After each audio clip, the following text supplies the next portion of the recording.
प्रेम का सही अर्थ सिर्फ पाना नहीं होता तो उसमें खो जाना है।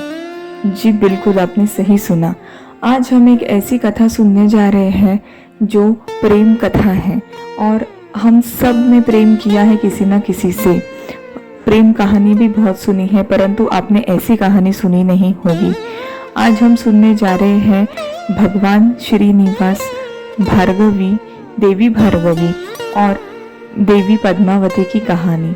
इन तीनों ने प्रेम किया है। पद्मावती देवी और भार्गवी देवी ने श्रीनिवास के साथ प्रेम किया था, परंतु उसके बाद क्या हुआ, कैसे किसी को क्या मिला, क्या प्राप्त हुआ, इस प्रेम कहानी ये जो है वो बहुत ही कॉम्प्लिकेटेड है। हम कहते हैं कि जब सच्चे दिल से कोई अगर प्रेम करता है तो भगवान उनकी परीक्षा लेते हैं, परंतु यहाँ पे खुद भगवान को बहुत सारी चुनौतियों का सामना करना पड़ा था।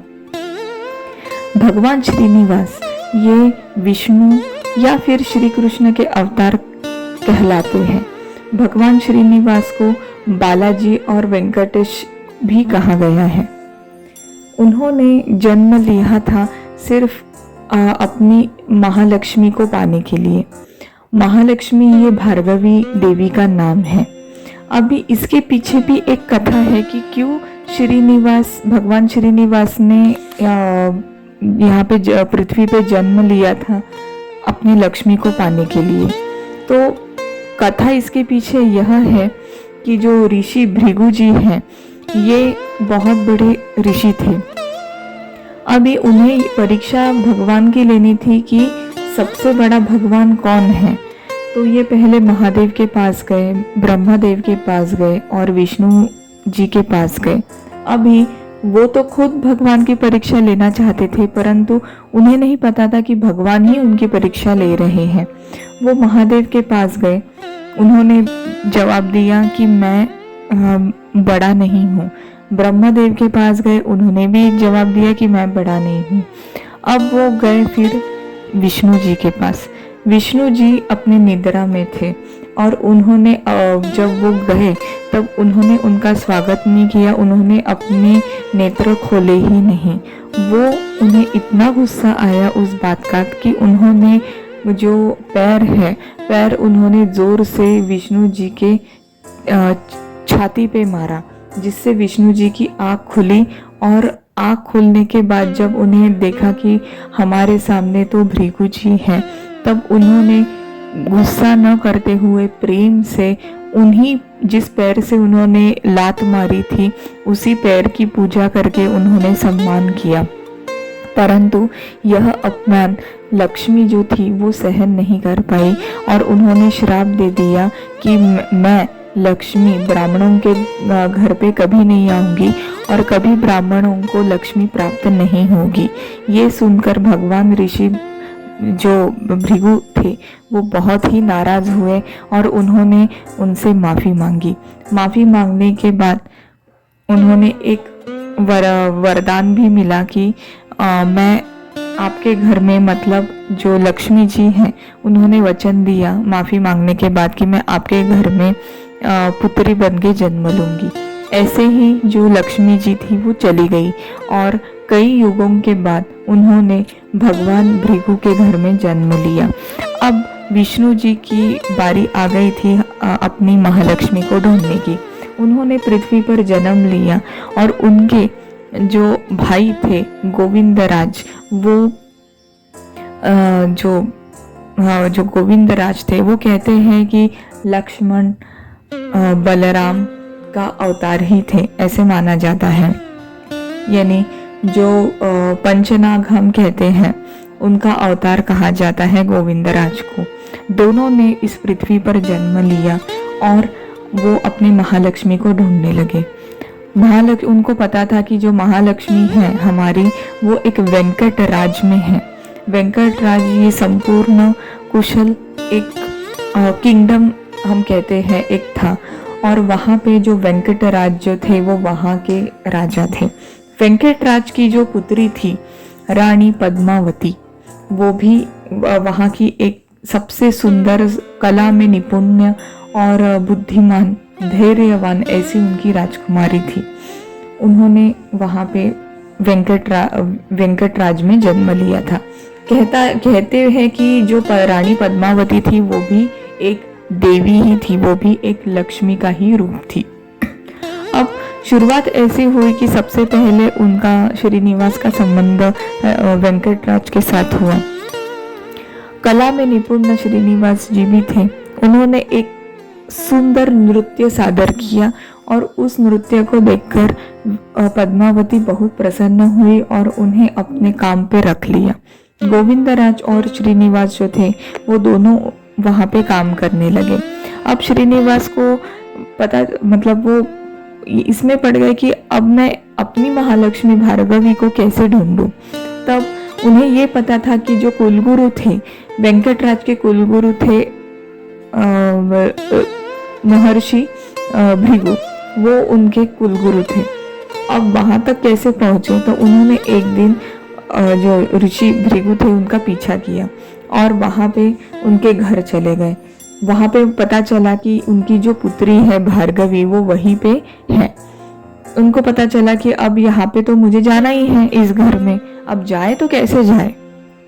उन्होंने बहुत सोचा कि कैसे जाए, तो फिर उन्होंने धीरे धीरे अपना परिचय देना शुरू कर दिया।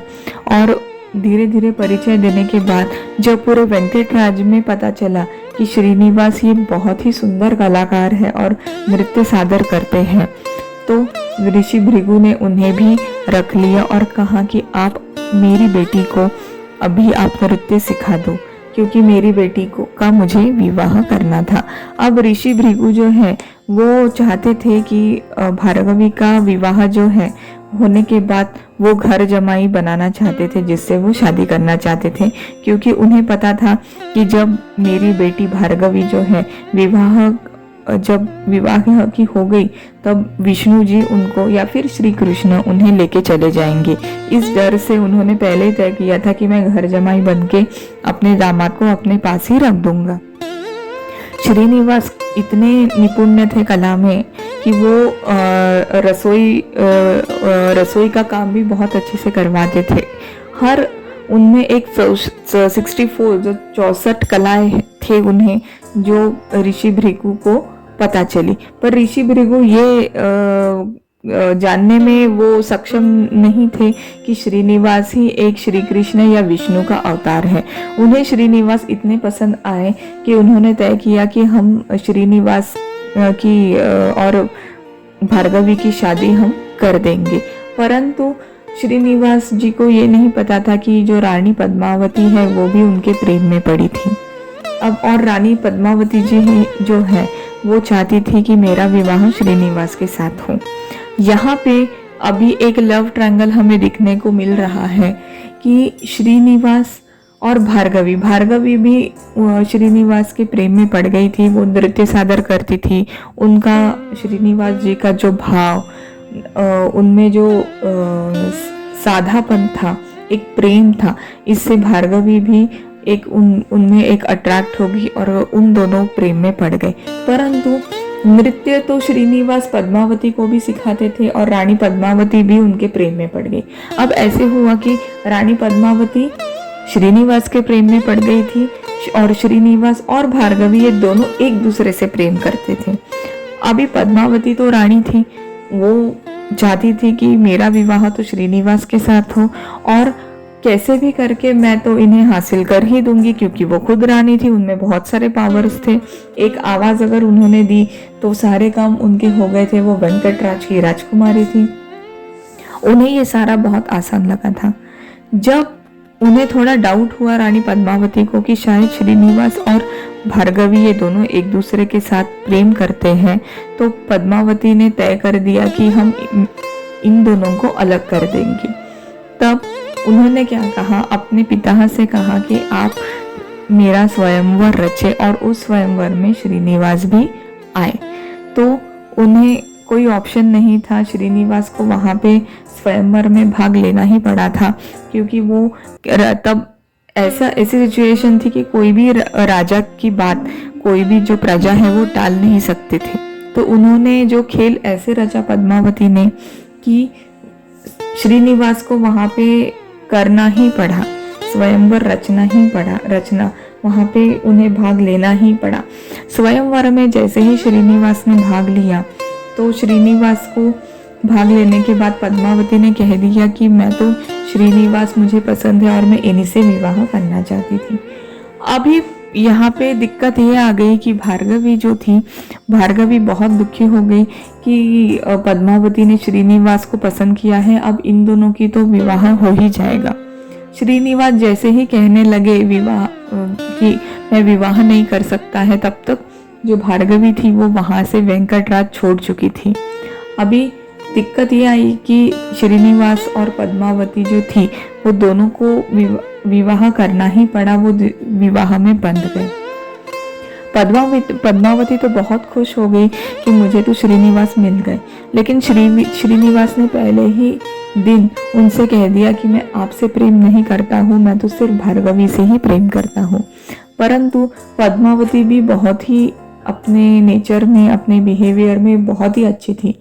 वो उन्होंने कहा कि मुझे इसमें कोई दिक्कत नहीं है कि आप भार्गवी से प्रेम करते हो, मैं तो इसी में खुश हूँ कि मैंने आपसे शादी की है और मैं आपसे प्रेम करती हूँ। आपको जो मदद चाहिए मैं वो मदद करने के लिए तैयार हूँ, आप बिल्कुल बेफिक्र रहिए।